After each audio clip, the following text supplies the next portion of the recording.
지난 목요일 날 우리 청년들 괴산 땅에서 수련의 첫째 날이었습니다. 폭우가 내렸지만 청년들은 우비를 입고는 동네를 다니면서 무엇을 했냐면요, 그렇게 버려진 쓰레기를 줍는, 이른바 플로깅이라고 하죠. 쓰레기를 줍는 일을 하고 다녔습니다.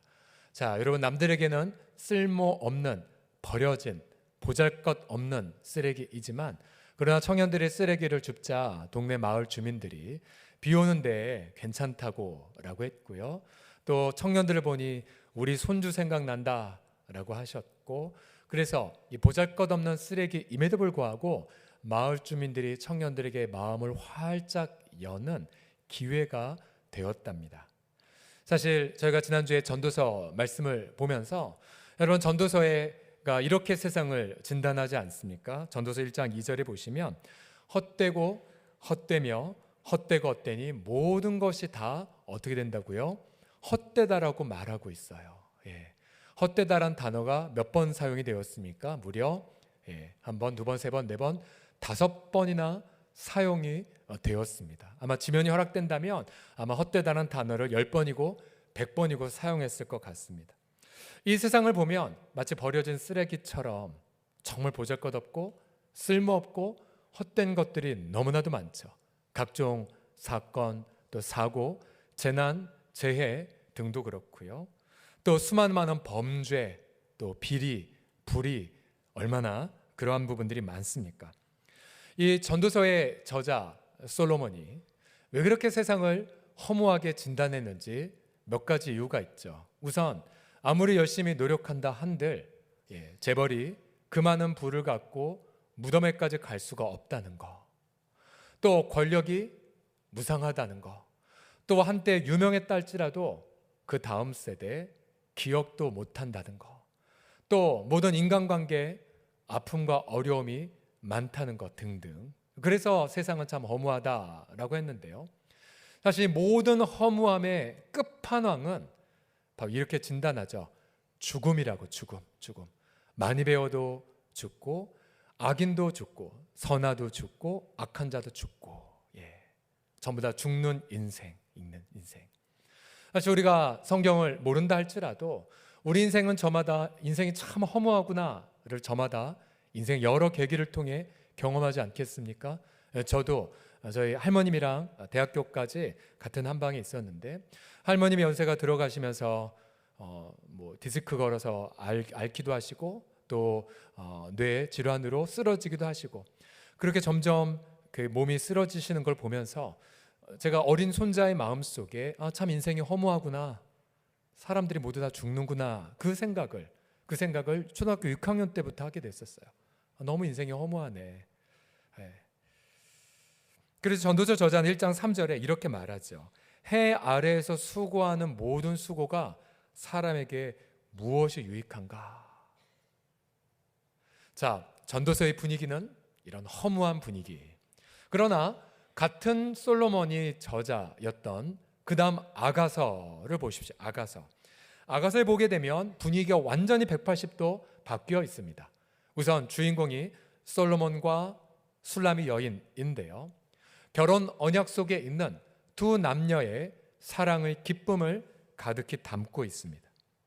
그래서 이 전도서와 아가서, 사뭇 다른 두 책이지만, 그러나 이 두 책을 함께 묵상하면서 제가 이러한 결론을 내렸습니다. 전도서 아가서 함께 붙어 있으면서 이것을 우리에게 가르쳐 주는구나. 자, 그것이 무엇이냐면요, 그것이 바로 오늘 저의 설교 제목인데요, 바로 허무한 세상을 치유하는 해법이구나. 허무한 세상을 진단하고 바로 그 세상에 대한 치유책을 바로 전도서와 아가서가 함께 제공한다는 것을 배웠습니다. 우선 전도서 자체도 보게 되면 바로 허무한 세상 속에서 이렇게 방향을 제시하죠. 전도서 마지막 12장 13절을 같이 읽어봅시다. 시작. 이래 결국을 다 들었으니 하나님을 경외하고 그의 명령들을 지킬지어다. 이것이 모든 사람의 본분이니라. 아멘. 그래요. 해 아래에서 하는 모든 일들은 헛되지만, 그러나 주님 안에서 한 모든 일들은 허무하지 않을 줄을 믿습니다.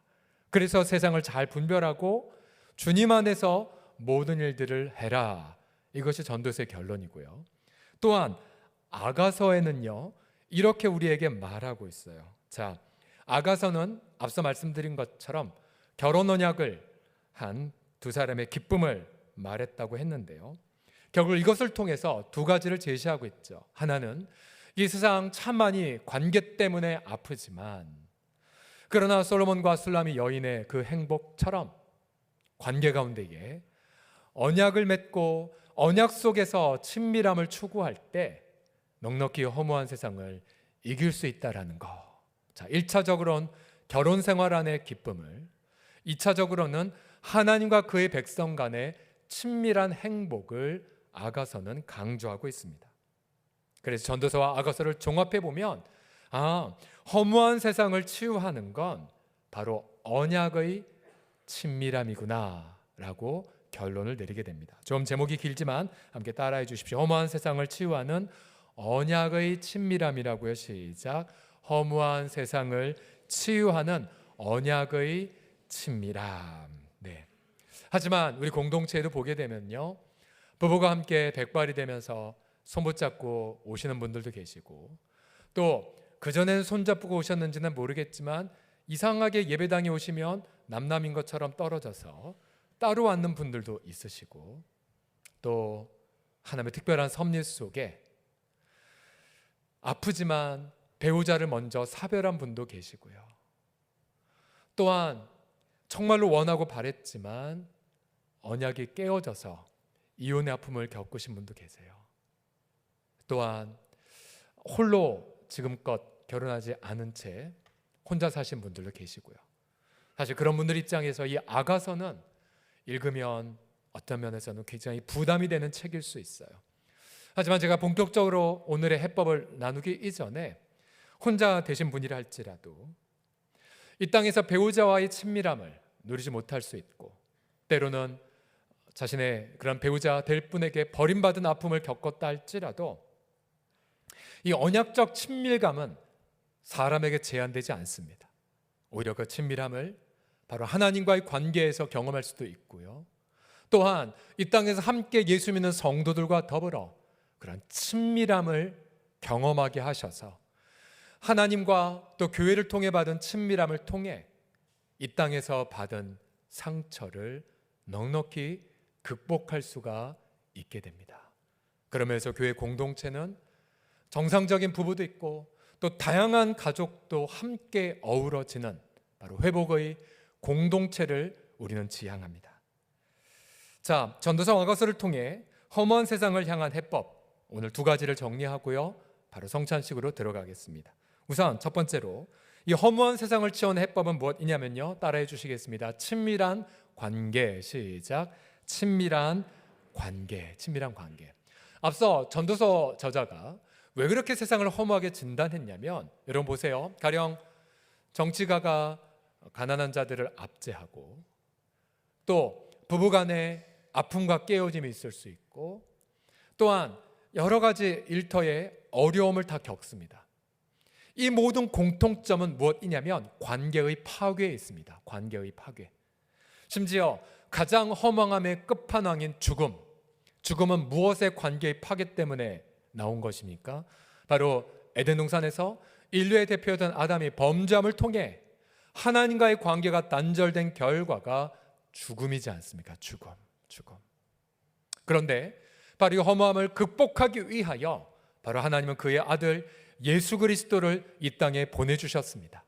그리고 그 아들의 속죄의 십자가를 통하여 우리 모든 죄를 다 용서해 주셨죠. 그리고 그 아들의 피를 통하여 하나님은 지금도 우리에게 담대하게 우리와의 모든 깨어진 관계를 회복하기를 열망하고 계십니다.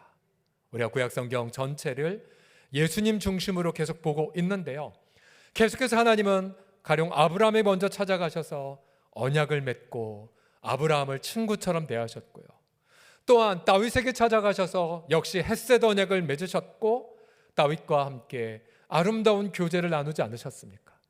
여러분, 우리 인생에 이 땅에 남편 때문에 힘들고 자녀 때문에 고통하고 또 수많은 이들에게 배반과 멸시를 당했다 할지라도 우리 하나님이 보내신 예수 그리스도께서는 우리의 모든 관계의 아픔을 치유하시고 자신과 친밀한 관계를 먼저 경험하기를 원하십니다. 자, 그것이 바로 험한 세상을 치유하기 위한 첫 번째의 해답이 되는 거죠. 이제 하나님과의 관계의 회복은 동시에 인간과의 관계 회복과 같이 진행이 됩니다. 오늘 본문의 아가서를 보시게 되면 앞서 말씀드린 것처럼 바로 결혼의학 가운데 있는 두 남녀의 애틋한 사랑, 또 친밀함을 노래한다고 말씀드렸는데요. 우리가 여러분 한번 이런 질문, 이런 생각을 한번 해보십시오. 여러분 술람이 여인. 자, 그녀가 절세 미녀였을까요? 아니면 그냥 평범한 분이었을까요? 여러분 어떻게 생각하십니까? 사실 성경 아가서에 보게 되면 우리가 천국 가면 외모를 확인하겠지만 그러나 정작 술람이 여인 본인은 자신을 이렇게 생각하고 있었어요. 아가서 1장 5절을 보시면 이렇게 말합니다. 내가 비록 검으나. 그녀는 자신을 향해 이쁘다고 생각하지 않았습니다. 이쁘다고. 사실 재미있는 통계 있지 않습니까? 거울 앞에서 남성들의 한 80% 이상은 잘생겼다고 생각하고요. 여성들의 80%는 거울 앞에서 못생겼다고 생각한답니다. 맞나요? 이따가 식사할 때 한번 얘기해 보십시오. 근데 이 술람이 여인도 본인을 향해선 자기는 검다. 또 1장 6절에 보시게 되면 내가 햇볕에 쬐어서 거무스름할지라도 흘겨보지 말라고까지 했어요. 또 더 나아가 자신의 가족들에게 이러한 조롱을 당했던 것 같아요. 내 어머니 아들들이 나에게 노하여 포도원 지기로 삼았다. 그래서 끝부분에 보면 여인의 어떤 신체적 특징이 조롱되는 듯한 그런 문구도 말미에 있습니다. 그러니까 이 술람의 여인은 그냥 보통 여인일 뿐이에요. 보통 여인. 그런데 이 솔로몬 왕은 이 술람의 여인을 얼마나 극찬하고 있습니까? 너의 눈망울은, 너의 뺨은, 너의 목은, 너의 코는, 너의 몸은 이 세상의 어떤 아름다움과 또 맞바꿀 수 없는 아름다움으로 극찬하고 있죠. 왜 그럴까요? 자, 아가서에 가장 많이 나온 단어가 바로 사랑이란 단어인데 한글로 말하게 되면 54번이나 사랑이 쓰여졌습니다. 그리고 두 사람은 서로를 향해 내 사랑하는 자여, 그리고 내 사랑아라고 서로 호칭한답니다. 결국 무엇을 말하는 것입니까? 원래 아름다워서 아름다운 게 아니에요. 사랑하기로 결정했기 때문에 그녀가 혹은 그가 아름답고 존귀하게 보인 것입니다. 바로 사랑의 언약. 그 언약 속에서 배우자가 이 세상에서 가장 아름다운 사람으로 보이게 된 것이지요. 결국 여러분, 우리가 이 허무한 세상에서 우린 예수님의 피로 하나님과 언약을 맺고 하나님도 우리에게 동일하게 말씀하신 것 아십니까? 예수님 안에서 우리에게 이렇게 말해요. 내 사랑하는 딸아, 내 사랑하는 아들아. 우리는 그 말에 동의하지 못하죠. 주님, 저는 죄인이에요. 그러나 그때마다 하나님은 예수님 안에서 이렇게 말씀하세요. 난 너를 영원 전부터 사랑했고 나는 내 아들을 바칠 만큼 사랑했고 그리고 내가 영원토록 너를 사랑할 거란다. 그 나의 사랑 안에서 너는 내게 가장 존귀하고 아름답단다. 그럼 여러분, 그런 하나님의 사랑 앞에 합당한 응답은 하나님, 저는 제가 보기에 죄인이고 너무나 무가치해 보이지만 그리고 너무나 많은 실패와 그리고 너무나 많은 상처가 있지만 그러나 저는 하나님의 그 사랑 안에서 주님 앞에서 존귀한 자가 되었음을 받아들입니다. 바로 하나님의 사랑을 받아들이는 것이야말로 우리가 주 앞에 드릴 우리의 예물인 것이죠. 특별히 오늘 이 아가서를 통해서 우리는 계속해서 이러한 경고를 듣게 됩니다. 아가서 2장 15절에 보시게 되면 솔로몬 왕과 술람이 여인이 이렇게 고백합니다. 우리를 위하여 여우 곧 포도원 허는 작은 여우를 잡으라. 우리의 포도원에 꽃이 피었다라고 경고하고 있습니다. 자, 이 아가서는 부부간의 친밀함 또 하나님과 그의 백성의 친밀함을 전제한다고 말씀드렸죠. 그러나 그 친밀함을 깨트리려는 여우들이 있음을 말하고 있습니다. 원래 여우는 교활함의 상징이죠. 즉 1차적인 여우는 우리의 타락한 본성입니다. 바로 내가 바로 하나님과 나와의 친밀한 관계를 끊임없이 깨트리고자 노력하고, 내가 또한 이 땅의 수많은 사탄들, 마귀, 악한 영들, 그리고 세속 문화, 잘못된 문화들, 끊임없이 부부관계를 공격하고 또한 성도들과의 관계를 흔들며 전국적으로 하나님과 당신의 백성들의 친밀함을 훼손하기 위해 애를 쓰고 있습니다. 오늘 이 말씀을 들으시면서 성찬을 앞두고 여러분 이러한 질문을 던져보십시오. 나는 과연 우리 부부관계는 건강한가? 과연 우리 부부관계는 친밀한가? 행여나 부부관계 사이에 다른 이성의 그림자가, 아니면 다른 어떤 쾌락의 허울이 있는가? 얼른 돌이키시고 회개하셔야 됩니다. 그 어떤 것보다도 여러분 부부간의 친밀함을 다지기 위하여 애쓰고 노력하셔야 됩니다. 때로는 사별하셨거나 홀로 있다 할지라도, 혹은 내가 나의 자녀들과 친밀함을 누리고 있는가, 아니면 그저 늘 자녀 바라보기를 공부해야 할 아이로, 입시를 치러야 되고 빨리 뭔가 이 세상에서 성과를 나타내야 될 아이로만 생각하여 부모 간의 자녀 간의 대화가 단절되진 않으셨습니까? 여러분, 교회 공동체는 그래서 이 세상의 허무한 모든 원인인 파괴된 관계를 품어주고 위로해주고 회복하는 곳입니다. 우리 공동체에서 사실 우리 공동체의 규모상 한 사람이 여러 모두와 함께 친할 수는 없잖아요. 그러나 적어도 우리 공동체에서 최소한 3명 정도는 내 마음을 오픈할 수 있으셔야 되고, 내 아픔을 토로할 수 있으셔야 되고, 내가 무슨 일을 겪어도 한밤중에도 전화할 수 있는 그런 관계가 되셔야 되죠. 예전 교회 담임 목사님께서 청년실에 함께 사역했던 젊은 목사들과 함께 그런 서약을 젊을 때 하셨다고 말씀해 주셨어요.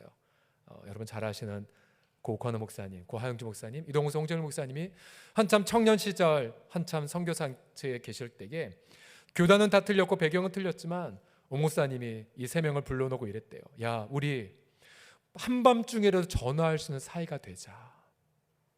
무슨 유혹을 받아도 서로 먼저 오픈하자. 그렇게 젊을 때 도원 결의를 하셨고, 그 결의가 아름답게 한국교회를 축복하는 좋은 도구가 되지 않았습니까? 하루 오카노 목사님이 이 3명을 부르더니 이렇게 솔직히 자기의 유혹됨을 말씀하셨다. 야, 우리 한번 유혹받는 거 얘기해보자. 그래서 옥 목사님이, 그 거룩한 양반이 이런 말씀하셨다고 이동호 목사님이 저한테 들려주셨어요. 나 요즘 어느 모 여집사가 자꾸만 눈에 들어와. 나 위해서 기도해줘. 죄 짓지 않게. 자, 너희들도 한 번씩 얘기해보자. 너는 어떠냐? 그런 유혹받은 적 없냐? 그렇게 어르신들이 그러한 투명한 교통을 하셨기에 끝까지 존경을 받으며 그렇게 사역을 마치신 것 아니겠습니까? 여러분, 결국 우리 공동체 안에서 여러분 그러한 친밀한 관계를 맺도록 힘쓰십시오. 기본적으로 새 가족들 오시면 사랑방, 그리고 자신을 섬길 섬김이, 또 우리 마을장, 그리고 언제든지 전화 부르면 밥 사주실 장로님들까지. 여러분, 그러면 교회 생활 성공하신 거예요. 이 자리에 계신 우리 흰 가운 입은 장로님들, 여러분을 섬기기 위해 준비하고 계십니다. 많이 애용해 주십시오. 많이. 특별히 사랑방 종강을 하면서 우리 섬김이들과 마을장님들, 오늘 하루만은 우리 사랑방 식구들이 함께 좀 모여서, 그동안 밥 많이 드셨잖아요. 섬김이 식당 데려가서 밥 좀 사주시고 커피도 사주시고, 섬김이 마을장 장로님들 수고 많으셨습니다 라고 많이 좀 격려하셨으면 좋겠어요.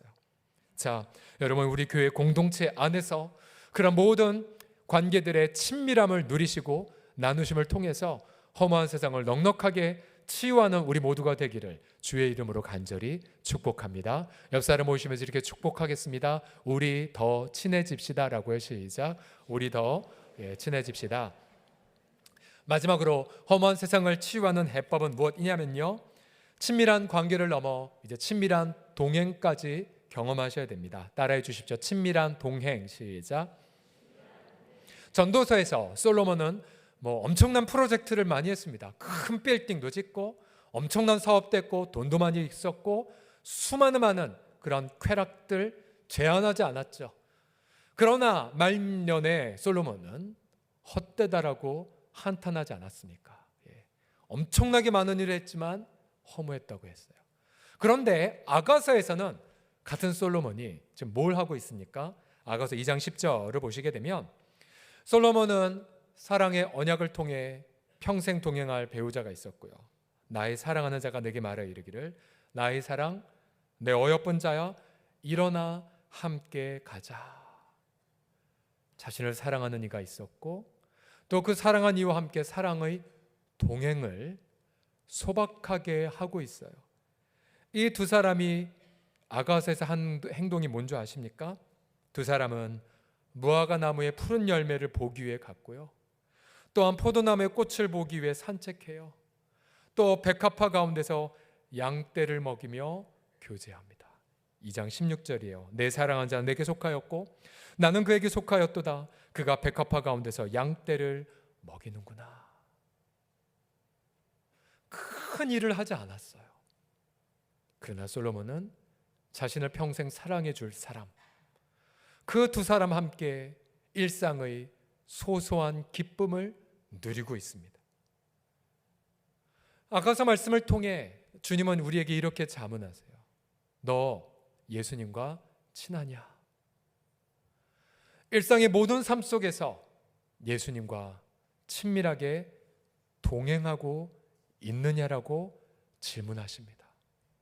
물론 교회가 우리가 큰 복음 사역도 하고 엄청난 프로젝트도 감당해야 되지만 그러나 여러분 성도들이 예수님과 친하지도 않고 또 성도들끼리 친밀한 동행도 없다면 그 교회가 한 모든 일들은 사상 누각일 수도 있습니다. 사실 아가서를 묵상하면서 저도 제 자신을 많이 돌이켜 보았습니다. 여러분 우리 성도나 저나 무슨 신문에 나올 끔찍한 죄를 짓진 않잖아요. 하지만 그보다 더 큰 죄가 무엇인 줄 아십니까?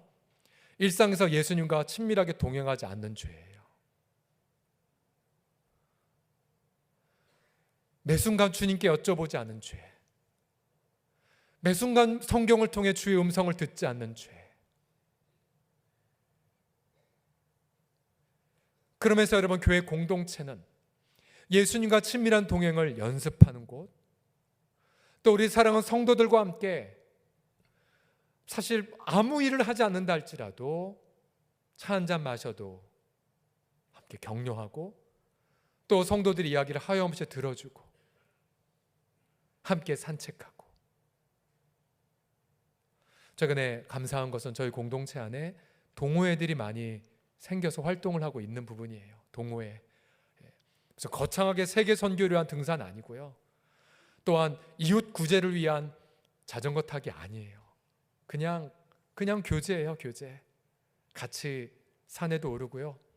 같이 자전거도 타고 하나님 만드신 자연 세계를 보며 너무 좋다. 함께 시원한 커피를 마시면서 너무 좋네요. 그게 다예요. 그런 친밀한 동행 우리가 많이 잃어버렸어요. 특별히 한국 사회가, 한국 교회도. 우리 동호회들 많은 거 아시죠? 우리 주보에 이제 자세하게 또 소개하겠지만 주일날마다 탁구 동호회 있고요. 체육관에서 열심히 탁구하고 있고 당구 동호회 있어요. 당구. 여러분 당구는 절대 죄가 아닙니다. 물론 우리 학창 시절 노는 친구들이 주로 당구장에 누른 기억 때문이지 당구는 좋은 스포츠입니다. 또 볼링 동호회를 해달라 이런 건의도 제가 받았고요. 또 우리 젊은 형제들은 토요일마다 정말 말 그대로 눈이 오나 비가 오나 족구를 합니다. 족구 선교회. 또 제 세대부터 PC방 세대거든요. 그래서 이른바 e스포츠, 고상하게 e스포츠지 PC방 가서 밤새 게임하는 거. 그래서 함께 성도들과 함께 그냥 행복한 교제를 나누는 거예요. 그게 얼마나 좋아요. 이 허무한 세상에 경쟁과 그리고 속임이 난무한 세상 속에서 여러분 교회 공동체는요 긴장 다 내려놓고 함께 놀고 함께 기뻐하고 함께 먹는 곳. 그러니 얼마나 교회야말로 이 허무한 세상을 넉넉히 치유할 수 있단 말입니까? 얼마 전 지난 16일 날 아산병원 흉부외과 주석준 교수께서 교통사고로 안타깝게 소천하는 사고가 있었습니다. 환자를 빨리 돌보기 위해 병원 근처에 사셨고요. 주차할 시간도 아껴서 응급콜이 있으면 자전거로 날라와 환자들을 치유한 분이었습니다. 그날도 자전거로 병원에 오시다가 덤프트럭에 치여 안타깝게 돌아가셨죠. 장례식장, 전국에 많은 환자들이 와서 다른 병원 나 책임 못 진다고 했는데 교수님만은 나를 책임져서 이렇게 저를 살려주셨어요 라고 눈물로 추모했어요. 동료 의사들은 정말 아까운 분이 죽었다고, 성품 우직하고 정말 의사 본업에만 충실했던 분, 다른 사람에게 싫은 소리 한마디 안 했던 분, 너무 아깝다고 눈물을 흘리셨어요. 가족은 어떻게 생각했을지 저는 궁금했어요. 교수님의 세 자녀가 있었는데 막내 아들이 이렇게 추모하더라고요. 한 번은 가족과 더불어 스키를 갔대요. 그 바쁜 와중에도 휴가를 갔는데 그 다음 예상된 스토리 아시죠? 응급콜이 왔고 아빠는 자녀를 놓고 병원에 갔대요. 자녀는 나와서 그냥 컵라면 밤새 먹고, 하지만 자녀들은 아빠의 뒷모습, 아빠는 단 한 번도 성공 확률로 수술실에 들어가지 않고 반드시 내가 저 환자를 살리겠다라고, 보신 분은 아시겠지만 낭만 닥터 김사부, 사실 이런 분들의 이야기인 거죠. 그래서 아빠를 존경했다고 말하더라고요. 부부관계는 어땠을까? 사모님 혹시 상처 입은 채로 바쁘게 있지 않았을까 했는데 그러지 않았어요. 한 사진을 자녀들이 이제 오픈해 주었는데요. 저 사진을 보게 되면 워낙 바쁘니까 학회에 사모님을 데려갔고, 셀카를 찍었는데 교수님은 여전히 논문 들여다보고 있는 사진. 저 사진이었어요. 근데 자녀들은 기억하기를 아빠는 엄마를 너무나 사랑했던 분으로 그렇게 기억을 하고 있더라고요. 교수님이 남긴 유품 중에 이러한 메모가 나온 것 여러분 신문에서 보셨죠? 치료의 실제적 과정에서 내가 할 수 있는 것은 무엇인가? 전혀 없다. 오직 하나님의 손만이 환자들을 치유할 뿐이다 라고 고백을 했습니다. 얼마 전에 가족들 앞에 사실 이러한 유언적 말을 했었대요. 나는 지금 원 없이 살았다. 수많은 환자들 수술해서 잘 됐고 여러 가지 새로운 수술 방법도 좋았고 하고 싶은 연구도 하고 쓰고 싶었던 논문도 많이 썼다. 하나님께서 내려주신 소명을 다 한 듯하여 감사하고 행복하다고요. 그의 조카가 이 장례가 아니었다면 이렇게 훌륭한 분인지는 아무도 몰랐을 것이라는 말을 하더라고요. 결국 허무하게 돌아가신 것 같지만 그는 허무하게 돌아가 살지 않았어요. 오히려 그 안타까운 죽음을 통해 그의 인생이 얼마나 주님과 동행했고 부부와 자녀 앞에 사랑으로 아름답게 인생을 살았는지가 드러나게 되었어요. 결국 그의 죽음은 허무한 세상을 향한 강렬한 치유의 메시지로 한동안 우리 마음속을 비출 것입니다. 오늘 우리가 성찬식을 해요. 영원하신 하나님이 헛된 세상에 오셨고요. 무한히 아름다운, 즉 죄가 없는 거룩한 분이 죄 있는 인간이 되셨어요. 그리고 하나님과 영원토록 친밀하셨던 그분이 십자가에서 나의 하나님 어찌하여 나를 버리셨나이까 절규하셨고요. 3년 반 동고동락했던 제자들 모두 다 스승을 모르고 배반하며 예수님은 홀로 외롭게 십자가를 짊어지셨어요. 그런데 그 허망한 죽음으로 인해 그 실패한 것 같은 십자가를 통해 허망함에 매여 고통한 우리들을 하나님과의 관계를 회복시켜 주셨고 그 관계의 회복을 통하여 원수를 용서하고 모든 망가진 관계를 회복하는 은혜를 바로 우리 가운데 부어 주셨습니다. 그래서 우리 예수님은 영원히 성공한 인생, 승리의 삶을 사셨죠. 오늘 저와 여러분이 성찬에 참여하면서 그동안 하나님과 소원한 관계가 있다면 회복을 받으실 것이고, 때로는 부부관계나 또는 인간관계 속에 원수와 반목과 질투와 상처 줌이 난무했다 할지라도 오늘 성찬을 통하여서 이 모든 깨어진 관계들의 회복됨을 통하여 허무한 세상을 아름답게 치유하는 우리 모두가 되기를 예수님의 이름으로 축원합니다.